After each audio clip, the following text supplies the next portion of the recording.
आधार मधुलिका जी का इकलौता बेटा था और बहुत मन्नतों से मधुलिका जी और उनके पति भूषण जी ने आधार को पाया था। आधार मधुलिका जी और भूषण जी के विवाह के 12 वर्षों के बाद उन्हें मिला था, इसलिए आधार पर वह दोनों अपनी जान छिड़कते थे और उससे एक पल के लिए भी दूर होने की सोच नहीं सकते थे। मधुलिका जी तो आधार के साथ कुछ ज़्यादा ही जुड़ाव महसूस करती थी और उसे किसी के साथ कभी भी बांटना नहीं चाहती थी। लेकिन क्या ऐसा संभव है कि कोई माँ अपने बेटे को कभी किसी के साथ ना बांटे? ऐसा तो हो ही नहीं सकता, क्योंकि आज नहीं तो कल बेटे की शादी तो करनी ही है और इसी तरह से आधार की भी शादी की उम्र हो चली थी। पर भूषण जी मधुलिका जी से बोल बोल कर थक गए थे कि अब आधार की उम्र हो गई है, उसकी शादी हो जानी चाहिए। लेकिन मधुलिका जी पता नहीं किस अनजाने भय से अपने इकलौते बेटे आधार की शादी करना ही नहीं चाहती थी। लेकिन यह तो गलत था। आधार को पूरा हक था अपनी ज़िंदगी में आगे बढ़ने का। माँ आधार को बहुत प्यारी थी, लेकिन उसे एक जीवन संगिनी भी तो चाहिए ही थी। खैर, भूषण जी के बहुत समझाने पर मधुलिका जी को भी समझ में आ चुका था कि आधार को जीवन संगिनी तो मिलनी ही चाहिए, नहीं तो उसका जीवन पूरा कैसे होगा। पर उन्होंने सोच लिया था कि कोई भी लड़की जो आधार की ज़िंदगी में आएगी वह कभी भी उसे आधार के उतना करीब नहीं जाने देंगी जितना कि वह खुद है। उनके लिए बस यह मायने रखता था कि उनका आधार सबसे पहले सिर्फ और सिर्फ उनका रहे, उसके बाद वह किसी और का बने। खैर, काफ़ी खोजबीन के बाद अनुभूति मधुलिका जी को मिली थी आधार की पत्नी के रूप में, जो कि मधुलिका जी की सारी उम्मीदों पर खरी उतरी थी। और अनुभूति अब भूषण जी और मधुलिका जी की बहू और आधार की पत्नी बन चुकी थी। आधार अनुभूति से बहुत प्यार करता था और अपनी माँ मधुलिका जी से भी। लेकिन मधुलिका जी को यह मंजूर नहीं था। उनके हिसाब से आधार को उन्हें प्यार करना चाहिए और उसके बाद अनुभूति का नंबर आना चाहिए, क्योंकि उन्होंने बहुत मन्नतों से आधार को पाया था और उनके हिसाब से वह उसकी माँ थी, तो उनका हक ज़्यादा बनता था। वह यह भूल चुकी थी कि उन्होंने भी तो किसी के बेटे से शादी की थी और उनके पति की भी तो कोई माँ थी, पर उन्होंने तो अपने पति पर अपना हक कम नहीं किया था और ना ही उनके सास ने कभी ऐसा चाहा था। फिर वह ऐसी बेमानी उम्मीद अपने बेटे आधार से क्यों करती थी, जबकि आधार ऐसा कुछ नहीं करता था कि मधुलिका जी को ऐसा लगे कि आधार उनसे दूर हो रहा है, और ना ही अनुभूति ऐसा कुछ करती थी। यह सब सिर्फ उनके मन का वहम था। अगर आधार और अनुभूति कभी अपना प्राइवेट वक्त गुजारने किसी ट्रिप पर चले जाते या बाहर घूमने निकल जाते या होटल वगैरह में खाना खाने चले जाते या फिर मूवी वगैरह देखने चले जाते, तो मधुलिका जी की सांस रुकने लगती थी। उन्हें लगता था पता नहीं अनुभूति आधार को क्या सिखा पढ़ा देगी और आधार उनसे अलग हो जाएगा। मधुलिका जी इस वजह से धीरे धीरे अपना मानसिक संतुलन खोती जा रही थी। किसी भी कीमत पर वह आधार और अनुभूति को बहुत ज़्यादा करीब नहीं होने देना चाहती थी। लेकिन यह संभव कैसे होता? आधार और अनुभूति एक दूसरे के पति पत्नी थे और जाहिर सी बात है पति पत्नी एक दूसरे के करीब होते ही हैं। लेकिन मधुलिका जी उनके बीच में कुछ ज़्यादा ही हस्तक्षेप करने लगी थी, यहाँ तक कि उनके प्राइवेसी में भी दखल देने लगी थी, जिसकी वजह से अब आधार को भी चिढ़ होने लगी थी। आधार ने डायरेक्टली इनडायरेक्टली कई बार मधुलिका जी को समझाने की कोशिश की थी, पर वह किसी भी तरीके से समझती ही नहीं थी और जब तब अनुभूति को उल्टी सीधी बातें सुना देती थी। भूषण जी भी मधुलिका जी को समझाते थे कि आधार अब सिर्फ उनका बेटा नहीं है, बल्कि अनुभूति का पति भी है, तो उसे उसकी ज़िंदगी जीने दो।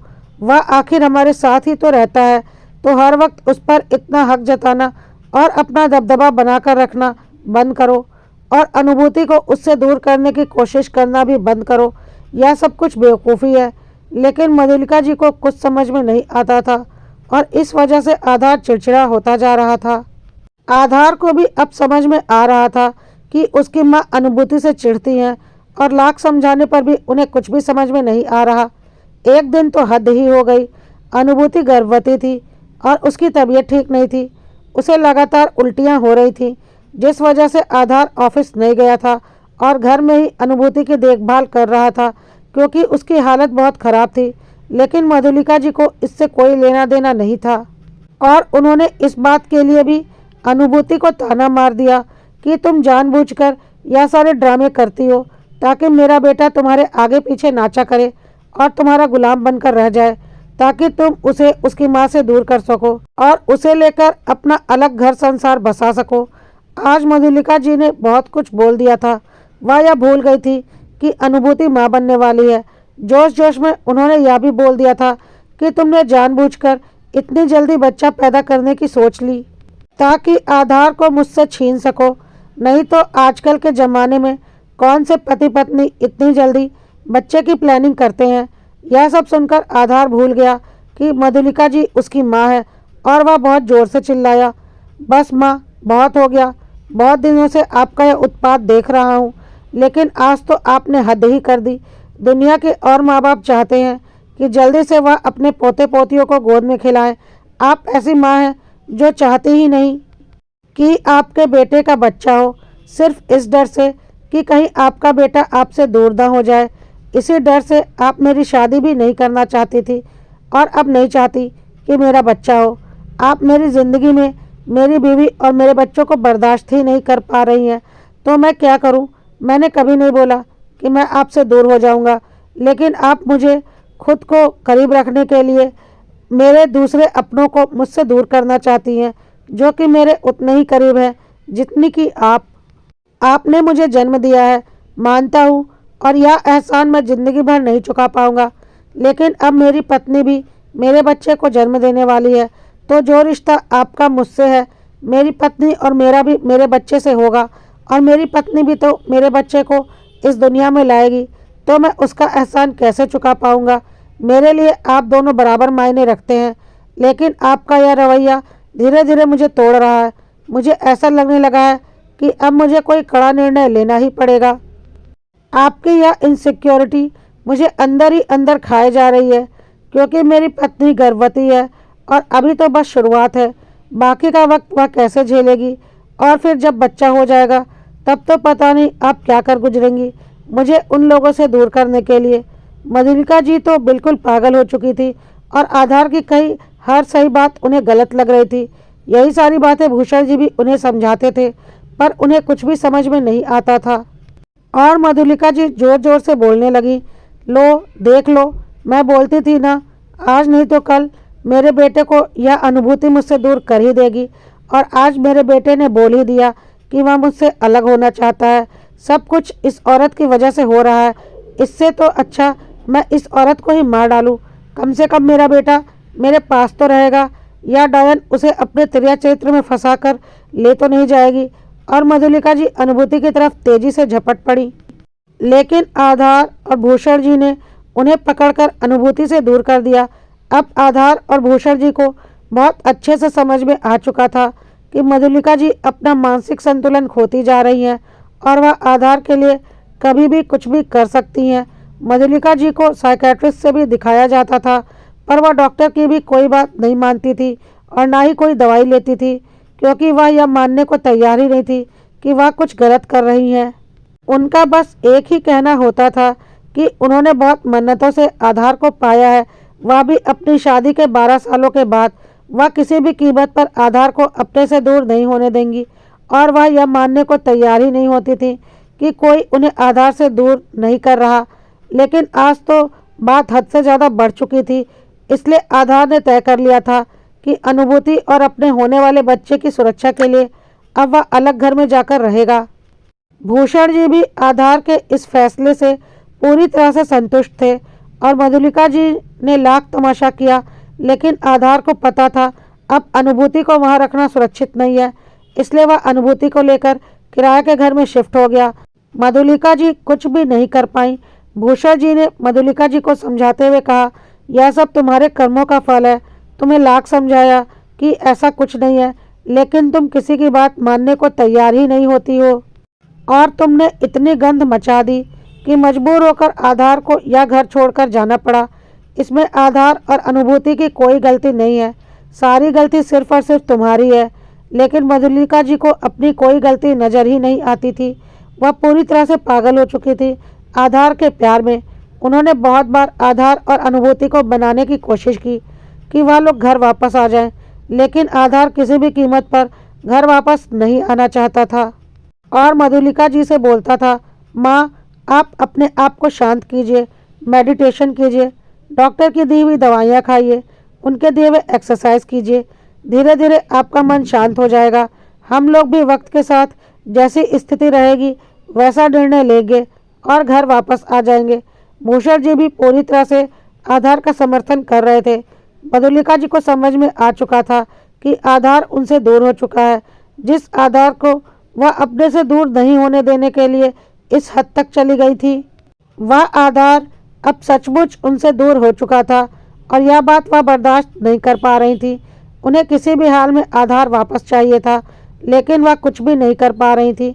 इसी तरह से 3 महीने का वक्त बीत गया, लेकिन आधार और अनुभूति वापस नहीं आए। एक दिन सुबह सुबह आधार के पड़ोसी ने आधार को फ़ोन किया और बोला, तुम्हारे पापा सीढ़ियों से नीचे गिर गए हैं और उनके सिर के पीछे ब्रेन के पास बहुत गहरी चोट आई है। तुम्हारी मम्मी भी बिल्कुल सदमे में चली गई हैं और बेहोश हैं। तुम्हारे घर में काम करने वाली बाई आई, तब पता चला कि तुम्हारे पापा सीढ़ियों से गिरे पड़े हैं और शायद उन्हें देखकर तुम्हारी मम्मी भी वहीं पर बेहोश होकर गिरी पड़ी थी। हम लोग उन्हें लेकर अस्पताल जा रहे हैं, तुम जल्दी से अस्पताल आ जाओ। आधार ने जब यह सब कुछ सुना तो जल्दी से अस्पताल की ओर भागा। वहां जाने पर देखा कि उसके पापा आईसीयू में एडमिट है और डॉक्टर बोल रहे हैं कि गिरने की वजह से उनके सिर के पीछे शायद मार्बल का कोना बुरी तरह से लगा था, जिससे उनके ब्रेन पर गहरी चोट आई थी। आधार की मां मधुलिका जी ठीक थी, वह सदमे से बेहोश हो गई थी और अब उन्हें होश आ चुका था। मधुलिका जी आधार से लगातार पूछ रही थी कि पापा कैसे हैं, वह ठीक तो हैं। वह मेरे सामने सीढ़ियों से गिर गए और मैं कुछ भी नहीं कर पाई। आधार बोल रहा था, पापा ठीक हो जाएंगे, डॉक्टर उन्हें देख रहे हैं, लेकिन कुछ भी ठीक नहीं हुआ। थोड़ी देर के बाद भूषण जी का निधन हो गया। एकाएक यह सब कुछ हो गया, किसी को कुछ भी समझ में नहीं आया। मधुलिका जी तो बिल्कुल पागल हो गई थी। इतना बड़ा हादसा उनके साथ हो गया था, उनके पति उन्हें छोड़कर चले गए थे। किसी को कुछ समझ में नहीं आ रहा था कैसे यह सब कुछ हो गया। खैर, अब जो होना था वह तो हो चुका था। भूषण जी की सारी अंतिम क्रिया पूरी हो गई। मधुलिका जी पूरी तरह से टूट चुकी थी। उन्होंने आधार से कहा, बेटा अब तुम और अनुभूति भी अपने घर जाओ। अब तुम्हारे पापा तो रहे नहीं, मुझे अपनी गलती का एहसास तो उन्होंने करा ही दिया था और मैंने भी अकेले रहने की आदत डाल ली थी, लेकिन कम से कम तुम्हारे पापा तो मेरे साथ थे, पर भगवान ने उन्हें भी मुझसे छीन लिया और तुम लोगों को तो मेरी खुद की गलती ने मुझसे दूर कर दिया। खैर कोई बात नहीं, तुम लोग अपनी ज़िंदगी में खुश रहो। मेरी ज़िंदगी के जितने दिन बचे हैं मैं अकेली काट लूँगी, यह सोचकर कि कम से कम मेरे बच्चे तो खुश हैं। आधार मधुलिका जी में यह परिवर्तन देखकर हैरान था और उसे लगा कि पापा के जाने के बाद शायद अब उसकी माँ में काफ़ी बदलाव आ गया है और अब वह अकेले माँ को छोड़कर कहाँ जाता। पापा थे तो वह बेफिक्र होकर घर छोड़कर चला गया था, लेकिन अब तो यह संभव भी नहीं था। अनुभूति और आधार वापस अपने घर आ चुके थे। मधुलिका जी भी अब पूरी तरह से शांत हो चुकी थी।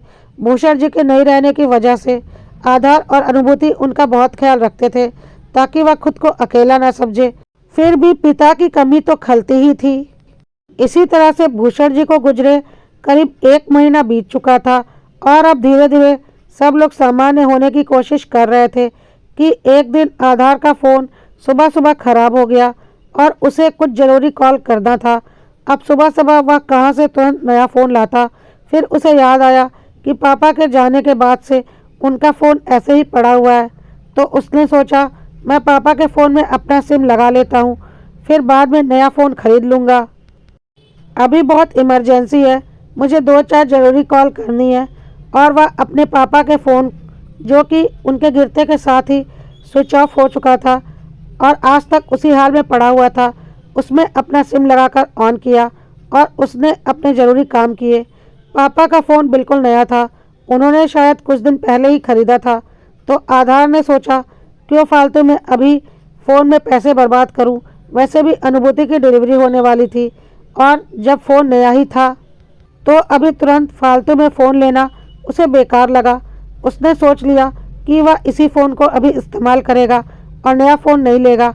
यह सोचकर उसने फ़ोन की सेटिंग खोली ताकि अपने हिसाब से उसे सेट कर सके और फालतू की चीज़ें उससे डिलीट कर दे।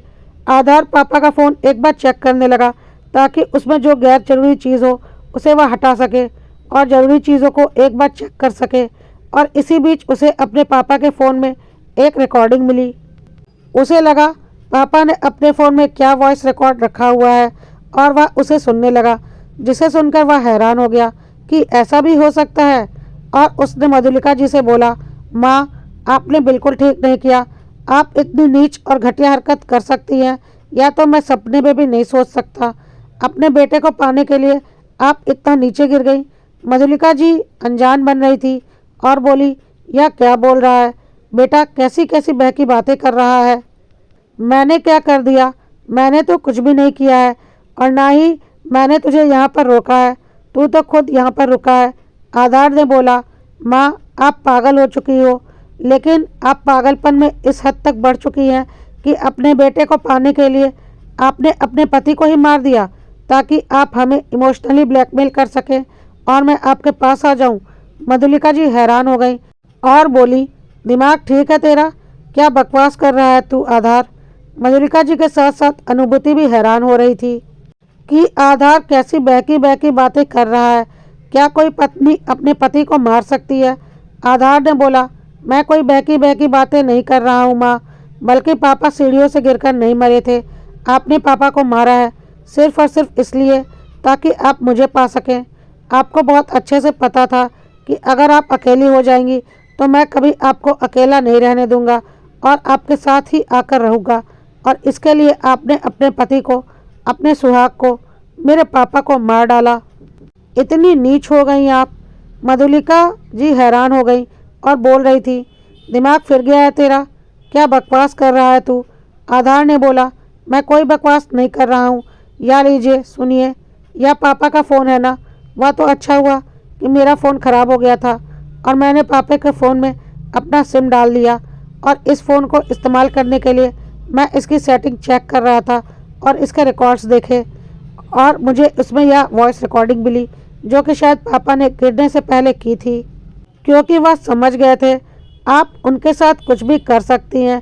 शायद इसीलिए उन्होंने अपने फ़ोन का वॉइस रिकॉर्डिंग बटन ऑन कर दिया था और आप लोगों की सारी आवाज़ उसमें रिकॉर्ड हो रही थी और उसके साथ ही पापा गिर गए थे और शायद उनका फ़ोन भी स्विच ऑफ हो गया होगा। आधार ने वह रिकॉर्डिंग चला दी। रिकॉर्डिंग में साफ पता चल रहा था कि मधुलिका जी और भूषण जी में लड़ाई हो रही है और मधुलिका जी काफ़ी ज़्यादा उग्र हैं। मधुलिका जी और भूषण जी की आवाज़ आ रही थी। भूषण जी मधुलिका जी को समझा रहे थे, मधुलिका, तुम पागल हो गई हो क्या? आधार तुमसे दूर हो गया है तुम्हारी अपनी हरकतों की वजह से। अभी भी अपनी हरकतें सुधार लो तो आज नहीं तो कल तुम्हारा बेटा वापस आ ही जाएगा, वरना ज़िंदगी भर अकेले रहना सीख लो। लेकिन मधुलिका जी कुछ भी सुनने को तैयार नहीं थी और बोल रही थी, आप चुप करो, यह सब आपकी वजह से हुआ है। आपने उसका साथ नहीं दिया होता तो वह कभी मुझे छोड़कर नहीं जाता। मधुलिका जी शायद भूषण जी को ज़ोर ज़ोर से धक्का मार रही थी क्योंकि रिकॉर्डिंग में भूषण जी की साफ आवाज़ आ रही थी, मधुलिका, यह तुम क्या कर रही हो? मुझे धक्के क्यों मार रही हो? मैं नीचे गिर जाऊंगा। लेकिन मधुलिका जी शायद कुछ भी सुन ही नहीं रही थी और इसी बीच भूषण जी की जोर की आवाज़ आई। शायद वह सीढ़ियों से नीचे गिर गए थे।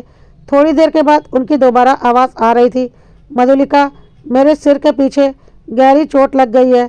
तुमने इतनी जोर का धक्का दिया है। शायद वह बीच सीढ़ियों पर रेलिंग को पकड़कर रुक गए थे। और फिर मधुलिका जी की आवाज़ आई, ओह, तो तुम बच गए। अगर तुम मर जाते ना भूषण तो मेरा आधार खुद ब खुद वापस आ जाता। कितना अच्छा होता कि तुम सीढ़ियों से गिरे थे और तुम्हारे सिर में यह जो हल्की सी चोट आई है यह और भी ज़्यादा गहरी आई होती जिससे कि तुम मर जाते। तुम्हारे जीने और मरने से अब मुझे कोई फ़र्क नहीं पड़ता क्योंकि तुमने मेरा साथ नहीं दिया बल्कि अपने बेटे का साथ दिया और उसे इस घर से जाने दिया। लेकिन अगर तुम मर जाओगे ना तो मेरा बेटा मेरे पास वापस आ जाएगा। इस बीच भूषण जी की आवाज़ आई, मधुलिका, या तुम क्या कर रही हो? और मधुलिका जी ने शायद भूषण जी का सिर बहुत ज़ोर से सीढ़ियों पर पटक दिया था जिसकी वजह से उनके सिर के पीछे बहुत ज़्यादा गहरी चोट आई थी। भूषण जी शायद सीढ़ियों से गिरने से पहले ही मधुलिका जी के उग्र रूप को देखकर समझ चुके थे कि वह कुछ भी कर सकती हैं, क्योंकि वह अपने बेटे के लिए पागल हो चुकी हैं। इसीलिए शायद उन्होंने अपने फ़ोन का रिकॉर्डिंग बटन ऑन कर दिया था और यह सब कुछ रिकॉर्ड हो गया था। भूषण जी का सिर पटकने के बाद मधुलिका जी की आवाज़ आई। वह आई एम सॉरी भूषण कह रही थी और उसके बाद बोली, अगर मैं तुम्हें नहीं मारती तो मेरा बेटा कभी वापस नहीं आता। अब मेरा बेटा वापस आ जाएगा, कहकर बीच सीढ़ियों पर भूषण जी जो अटके पड़े थे, मधुलिका जी ने शायद दोबारा उन्हें नीचे की ओर धक्का दे दिया था, क्योंकि रिकॉर्डिंग में कुछ बहुत ज़ोर से गिरने की आवाज़ आ रही थी। और शायद उसी वक्त फ़ोन स्विच ऑफ हो गया था, क्योंकि फ़ोन में इतना ही रिकॉर्डिंग था। उसके बाद फ़ोन बंद था। फ़ोन अब जाकर खुला था। इसके बाद यह सारी बातें आधार ने सुनी थी। यह सारी आवाज़ सुनकर अनुभूति और मधुलिका जी भी हैरान थे। अनुभूति सपने में भी नहीं सोच सकती थी कि मधुलिका जी आधार को पाने के लिए इस हद तक षड्यंत्र रच सकती हैं। वह पूरी तरह से पागल हो चुकी थी। मधुलिका जी भी अपना काला चिट्ठा खुलता देख अपना होशो हवास खो बैठी थी और वह आधार को गले लगाकर रोने लगी। आधार, तुम मुझसे दूर मत जाना। तुझे पाने के लिए मैंने यह सब कुछ किया है। मैं तेरे बिना नहीं रह सकती। कोई रहे ना रहे मुझे कोई फ़र्क नहीं पड़ता, लेकिन मैं तेरे बिना नहीं रह सकती और इस अनुभूति को भी मैं तेरी ज़िंदगी से दूर कर दूंगी। फिर मैं और तू माँ बेटा एक साथ रहेंगे, कहकर वह दोबारा अनुभूति की ओर लपकी, लेकिन आधार ने उनको पकड़ लिया था। आधार समझ चुका था कि उसकी माँ उससे इतना ज़्यादा प्यार करती हैं, इतना ज़्यादा प्यार करती हैं कि वह एक खतरनाक मानसिक रोगी बन चुकी हैं, जिसकी वजह से उन्होंने उसके पिता यानी कि अपने पति को भी मार दिया। तो फिर उसकी पत्नी अनुभूति उनके लिए क्या ही मायने रखती होगी। मधुलिका जी अब परिवार में रहने लायक नहीं थी। आधार और भूषण जी ने उन्हें वक्त रहते बहुत समझाने की कोशिश की थी, पर वह किसी की बात भी समझने को तैयार नहीं थी। आधार ने पुलिस को फ़ोन कर दिया था और पुलिस आ चुकी थी। मधुलिका जी के मेडिकल जांच में साबित हो गया कि वह एक मानसिक रोगी हैं और अपने बेटे के प्यार में पागल हो चुकी हैं और उसे पाने के लिए वह किसी भी हद तक जा सकती हैं। अदालत के आदेश से उन्हें एक मानसिक चिकित्सालय में भर्ती कर दिया गया था, जहां बीच बीच में आधार उनसे मिलने जाता था, लेकिन उन्हें अपने साथ नहीं रख सकता था। उसे कुछ भी समझ में नहीं आ रहा था कि वह क्या करे। उसे अपनी माँ से प्यार था, लेकिन उसकी माँ ही उसके पिता की कातिल थी और उसे अपने पिता से भी बहुत प्यार था। इसमें किसी का कोई दोष नहीं था, या फिर मधुलिका जी का अंधा प्यार था अपने बेटे के लिए, जिसे वह कभी किसी के साथ बांटना नहीं चाहती थी। जिसका हश्र यह हुआ था कि आज वह बेटा भी उनके साथ नहीं था और उनके पति भी उनके साथ नहीं थे, बल्कि वह खुद एक मानसिक चिकित्सालय में भर्ती थी। यह सब जो कुछ भी हुआ सबकी समझ से बाहर था, और अगर भूषण जी अपने आखिरी वक्त में अपने दिमाग से काम लेते हुए अपने मोबाइल में रिकॉर्डिंग नहीं करते तो शायद कभी कोई नहीं जान पाता कि भूषण जी सीढ़ियों से गिरकर नहीं मरे थे, बल्कि उनका कत्ल हुआ था, जो कि उनकी पत्नी ने ही किया था, अपने पागलपन में या अपने बेटे को किसी भी कीमत पर पाने की चाह में।